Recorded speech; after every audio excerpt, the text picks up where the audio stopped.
He's a man of very limited intelligence. He doesn't read much, doesn't know much, short attention span. And this is just one sort of, it's a phrase as much as anything. It's a phrase that's stuck in his head. And it's the same with vaccinations, isn't it? Someone has told him that actually the reason that you have autism is because you took paracetamol, and that stuck with him, and he just thinks, well, that's easy, we just get rid of paracetamol. Let's talk about Donald Trump's very long, oh so long, my word it was long, address at the UN General Assembly. He used the opportunity to lecture European leaders on everything from Ukraine to North Sea oil, and he even hit out at the UN for allegedly sabotaging his speech, and indeed an escalator on the way up. He wants the Secret Service now to investigate if an escalator was tampered with, which made it harder for him to get up it. Katie Bowles wrote in the Times last week that the staff might stop the escalator. The escalator did stop. Is this, did you detect sabotage here, Alice, or a prank, or just coincidence? Oh, I think it's sabotage, don't you? You think? But, I mean, Donald Trump did want to take over, didn't he, that building, and he wanted to turn it into his own sort of real estate, and he wanted to put marble in it in the UN. Marble, so mahogany. Maybe it would have been very beautiful. Yes. Very beautiful. Don't do it. Don't come near us, is my view. I mean, I'm very upset that it was a 54-minute speech, wasn't it? And they didn't mention Ed Davey. I mean, I think that's quite rude, actually. Not as upset as Ed Davey was. Yeah. Well, they were both on at the same time as well, and you could just see Ed Davey talking about Trump constantly. It's bad manners, isn't it? Mention him once. He did mention Sadiq Khan. So he does have a deep, granular understanding. One of the main things he said about the UK was, apart from the way we're going to the dogs in a variety of ways, is that we're on the verge of Sharia law and we all want it. Do you, Robert? No, I don't, and I don't think anybody else does either. It's just not true. I mean, and it's bigoted as well, because he's saying, this guy's a Muslim, therefore he must be wanting to be about to impose Sharia law. And they talk about this spat between the two guys going back decades. I don't think that's really fair on Sir Sadiq. It doesn't. I think it's not a spat. I think it's just Donald Trump being awful, bigoted man. So, I mean, it's wrong. I mean, and he's only just been here. He's had all this hospitality. He's had the red carpet literally rolled out, Windsor Castle, and then he goes home and just comes out with a load of nonsense. Well, I mean, this is the thing. Like, once upon a time, by which I mean really not that long ago, if an American president came here on a trip that everyone regarded as a success, full of sort of, he was full of warm words as the time, and the recipient of warm words as well. Then went back and the very next week gave a speech like this in the United Nations, attacking and ridiculing our government, our country, our continent in these terms. Once upon a time, Alice, this would have been a sort of astonishing, a diplomatic incident. We just kind of shrug it off now. Yeah, well, now we always think it's a joke. I feel slightly embarrassed because Rachel Sylvester and I did an interview about 8 years ago with Tom Windsor, who was then the regulator for the police, and he said to us in it, he was talking about Sharia law, and he said it's just, it's not going to happen here. And it became a headline, but the Sharia law bit was in the headline, and it was picked up by Donald Trump, who tweeted about it, but the other way around. So you can see how these stories start. I mean, you start with the negative story and it ends up being kind of positive. So I think he got the wrong end of the stick a long time ago. It was about 8 or 9 years ago that he began saying that Britain's being taken over. I think he's a man of very limited intelligence. He doesn't read much, doesn't know much, short attention span.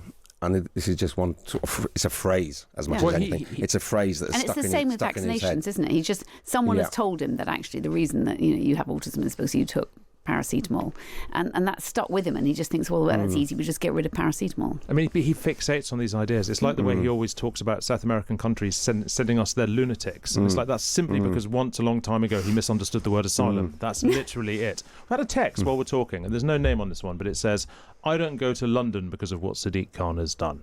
Now, that is a thing that people think. I know. I find it just sort of so very baffling. One of our columnists, I won't say which one, said the other day he'd come to London, spent a period of time in London for the first time in 20-odd years, and said it was, full of masked up jihadis.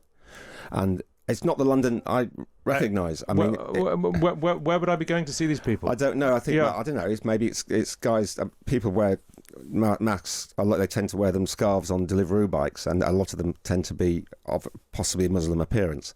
So maybe he's putting those two things together. But this idea that, I mean, you always get this at periods of kind of nativist populism. You had it in France with the Pujadists against Paris in the 50s.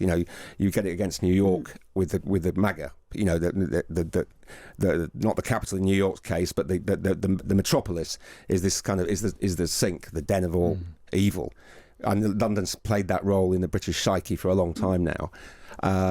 and it seems to be having that sort of moment again. But it's just not true. I mean, Alice, I mean, yeah. Yeah, I mean, I can't recognise it at all. And I walk around a lot in London and I run a lot. And I mean, there are moments, it is more diverse than it was. And you can recognise that. And, if you go on the tube, you can see it. But I don't think it feels actually that unsafe either, unless you're wearing some massive watch. So, and as a woman, I wouldn't say it's changed. It's literally safer. It's literally safer. This is not in doubt. And also, people are going out. I mean, safer. I don't go out after midnight, so I don't know if the whole capital's kind of lost its kind of post-midnight. But until then, it is heaving. There are a lot of people there. My borough, Hackney, East End, has gentrified very rapidly in the 30 years that I've been living there.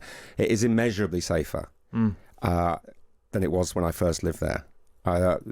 Then my wife wouldn't go out after dark across the park, and now my wife, my daughter, and my son and myself, we think nothing of it. So it's just people who have that. I'm sorry that people who don't live in London have that impression, and there needs to be something done to counter it. I'm not a particularly big fan of Sadiq Khan, but what he is supposed to have done personally to bring this about, I do not know. Well, look, Stefan gets in touch and he says, when will commentators stop going on about Trump? Years ago in the 1920s and the 1930s, they said, global cooling will kill the world. We have to do something. Then they said global warming will kill the world. But then it started getting cooler, so now they could just call it climate change, because that way they can't miss. It's climate change. Because if it goes higher or lower, whatever the hell happens, there's climate change. It's the greatest con job ever perpetrated on the world, in my opinion. Climate change, no matter what happens, you're involved in that. No more global warming, no more global cooling. All of these predictions made by the United Nations and many others, often for bad reasons, were wrong. They were made by stupid people that have cost their countries fortunes and given those same countries no chance for success. If you don't get away from this green scam, your country is going to fail. I ended 7 wars, and in all cases they were raging with countless thousands of people being killed. It's too bad that I had to do these things instead of the United Nations doing them. And sadly, in all cases, the United Nations did not even try to help in any of them. I didn't think of it at the time because I was too busy working to save millions of lives. That is the saving and stopping of these wars. But later I realized that the United Nations wasn't there for us. They weren't there. I thought of it really after the fact, not during these negotiations, which were not easy. That being the case, what is the purpose of the United Nations? The UN has such tremendous potential. I've always said it. It has such tremendous, tremendous potential, but it's not even coming close to living up to that potential. For the most part, at least for now, all they seem to do is write a really strongly worded letter and then never follow that letter up. It's empty words, and empty words don't solve war.